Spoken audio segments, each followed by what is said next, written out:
For the fitness component of my video this week, I'm actually going to be doing something a little bit different. So instead of going through a workout with you, I'm actually going to be showing you guys a couple of different ways of doing some heavy compound lifts that you guys can implement into your program if you're after a little bit of a change or if you're having issues doing a normal kind of movement. So today I'm going to be going through two different exercises with you. I'm going to be going through a variation on a back squat. So it's going to be a box squat. So I'm actually going to have a bench that I'm squatting down onto.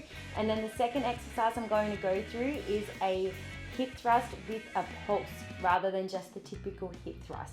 So hope you guys enjoy these tips and I hope they end up being helpful to you. So a lot of you guys would know that I actually have a lot of trouble with a back squat, with a normal barbell back squat. My mobility is absolutely shocking and it's been something I've really been working on the past few years, well, a little bit more than that. I'm actually getting a lot better at them now, and one thing that I really feel like I struggle with is feeling comfortable at the bottom of a squat and actually engaging my glutes, so my bum muscles, as I'm coming back up out of the squat. So this box squat is actually a really good exercise for me to add into my program, because by doing a box squat, I can fully rely on my glutes to actually get me back up out of that position rather than bouncing out from the bottom of the squat like I would normally do. And it also helps me to build awareness of my squat depth, which is really, really handy. So if you guys have any sort of knee pain or anything when you do normal squats, this might be a really good alternative for you to try as well. And we all know how important the squat movement is, especially as we age. So this box squat actually gives us practice getting up really safely off a chair, so that as we age, we can actually just stand up really well. So it's a really functional kind of movement, and I think it's awesome to add into your next program. Just reminding you guys to make sure that as you start a new exercise, make sure that you're not lifting too heavy. So start off nice and light, get used to the movement, film yourself just so that you know you're doing the technique correct. Or else I would definitely recommend to grab a PT or even someone who just has a lot of experience in the gym to be able to, correct little bits of your form here and there, just to make sure that you're doing everything as safe as possible. And then once you're really confident with the movement, go up in your weights then. So I've been working on my squat for so many years now, and it's finally getting a little bit better, but I still don't go too heavy yet because I just would rather avoid injury where possible. So hope you guys enjoyed the tips of the back squat. Up next, I'm going to show you a variation of a hip thrust. So hip thrust is one of my favorite exercises. You guys may know that my biggest goal, my biggest health and fitness goal this year was to actually build my glutes, and it's happening. Woo! I'm so excited. It has required so much consistency in the gym and overloading and changing up my program here and there. So I would definitely recommend investing in a coach or a PT or something if you've got some goals like this and you really want to be able to hit those goals and remain consistent. I think it definitely helps having someone to write up a program for you who has experience in the fitness industry. So a hip thrust not only works your glutes, but it also works your hammies, and other muscles are also involved in the movement too, such as your quads, core, hip adductors. They're also engaged through the movement. So the way that you guys set up for a hip thrust is your back and your shoulders are leant up against a box of some sort. So maybe use like a smaller box rather than the typical benches at a gym if you have one handy. And then make sure you have a little bit of a cushion across your hips, across the barbell, because it might hurt a little bit otherwise. So your feet should be about shoulder width apart. You've got to keep your chin tucked in at all times. So it almost makes it look like you've got a bit of a double chin happening or a triple chin, but trust me, it's worth it. So you got to push through the heels until your thighs reach parallel to the floor. Your legs should always be around about 90 degrees at the top of each movement. And here, what I'm doing instead of a normal typical hip thrust, I'm doing a bit of a pulse at the top. So this is kind of like doing 1.5 reps at once. So it's like you're doing the movement for a longer amount of time per rep. So it's more about like that time under tension. It does make it a little bit harder. So I have to decrease my weight a little bit when I'm doing this exercise with a pulse. But I just change it up. There's so many different variations. So I'll get back to you with more another time.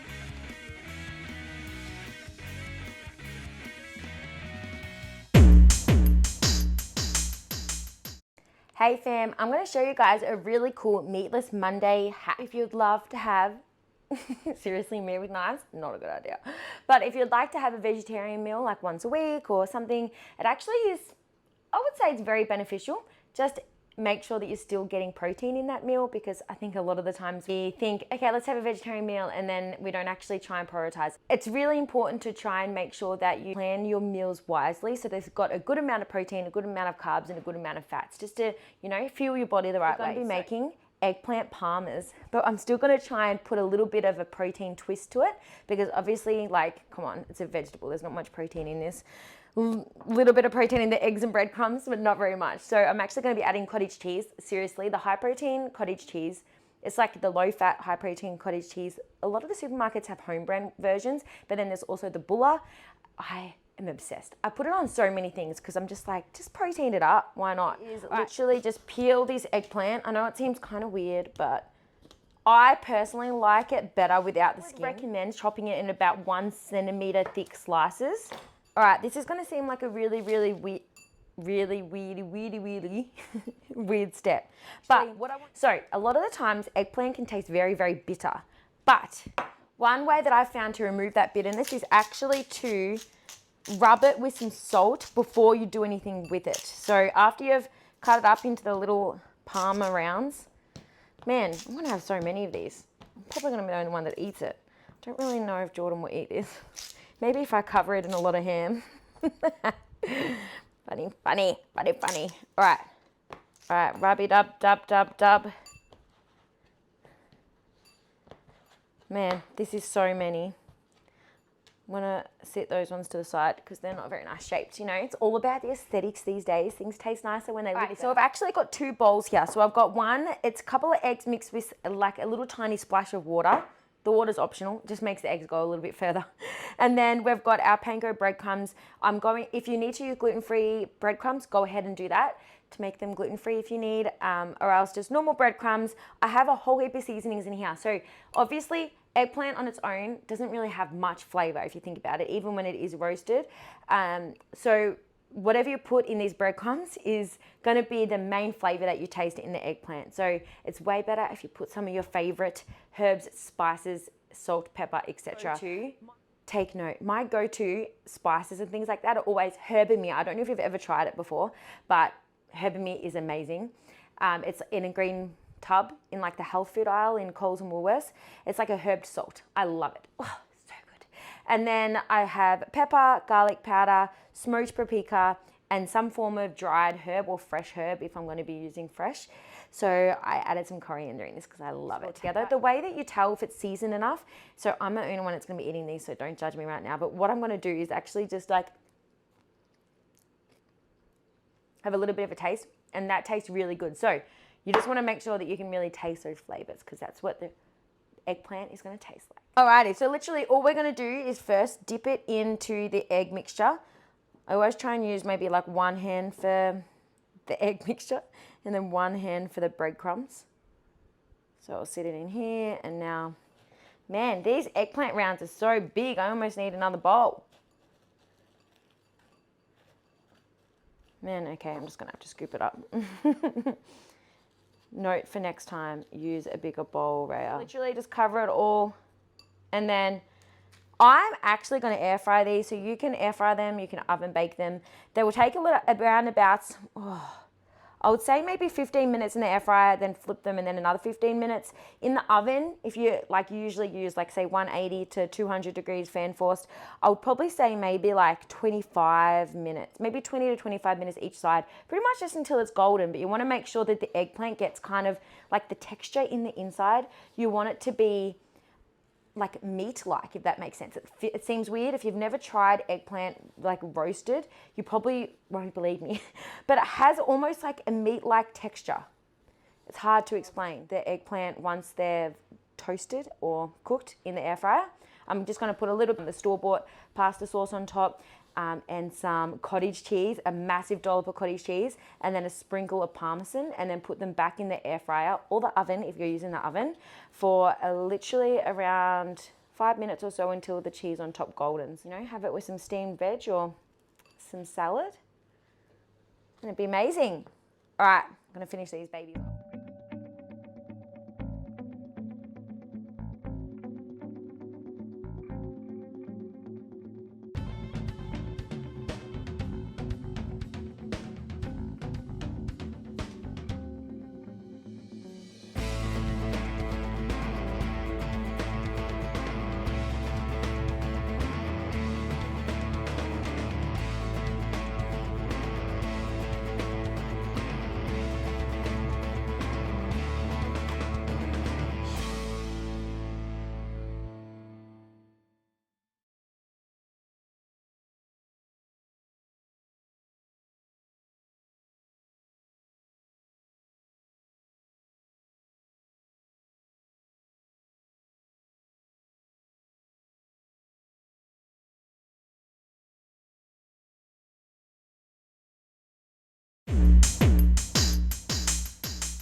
I thought I might finish this video just by sharing a quick little word of the week. So this is something that I've really been thinking about this whole week, is that, you know, the saying, like, we don't know what's going on in people's lives, we don't know what life is like for them unless we've like walked in their shoes. And I've just been thinking about it a lot. That there's more to health than what we think, our attitude towards things. So if we have like an attitude of like gratefulness or like just gratitude, then I just find our overall health just improves a lot. What I'm wanting to share today is about other people's opinions and other people's attitudes, and how we should not let that affect us and our day. So for example, if you're, you know, going through a register and someone seems pretty rude behind the register, and you could easily take that to heart and be like, I would never speak to someone like that. Or you could be like, oh wow, like they're in a bad mood, I'm going to speak badly back to them or something. But look, we honestly don't know what is on their mind. Like, we don't know whether, you know, someone has maybe just passed away that's close to them, be suffering from pretty bad depression or bad mental health in some way, like their mind just could be elsewhere. Like, we never really know exactly what's going on. And if we were to then just let everyone else's attitudes and mindset like affect our, then we're actually going to spend a lot of our days being miserable. Because to be honest, there's a lot of people in the world and everyone has their own struggles, and everyone has days where they're just not coping, and they may not speak to you as nice as they usually would, or they may just not have as much patience. And so if we're going to let things like that really affect our day, we'll be affected a lot. As I've spoken about in a few other episodes, my word for this year is unshakable. So I want to be unshakable. So no matter what's happening around me, no matter what my circumstances are, I'm unshakable. My joy is still there. And this just really comes into this situation here, because it's like, you know what, like, it doesn't matter how other people around are speaking to me. I might think, oh, like they mustn't like me, they're just a bad person, or like that's just ruined my day. But to be unshakable means no matter how people are speaking to you, you still treat them with the love and respect that you want to be treated with yourself. It's like that thing, like, you know, you guys know that I love to read the Bible, and it's all like, you know, like love your neighbor, but also go even further and love your enemy. And it's so true. Like, even if someone doesn't seem like they're deserving our love, by us showing them our love, like that could make their life better. And then it means our day isn't affected. It means we can go on our day. It means we can remain in this joyful time, and we can all just be reaching optimal health, because that's my ultimate desire. Anyways, thank you so much for watching this week, guys. I really do hope that this encouraged you in some way. Yeah, but let me know in the comment section below if there's certain things you want me to chat about, or, you know, even certain workouts or healthy food recipes that you want me to make, whatever. Just let me know in the comments, and remember to like this video and also subscribe to my channel. 2 videos per week is what I'm doing, so stay tuned. Bye.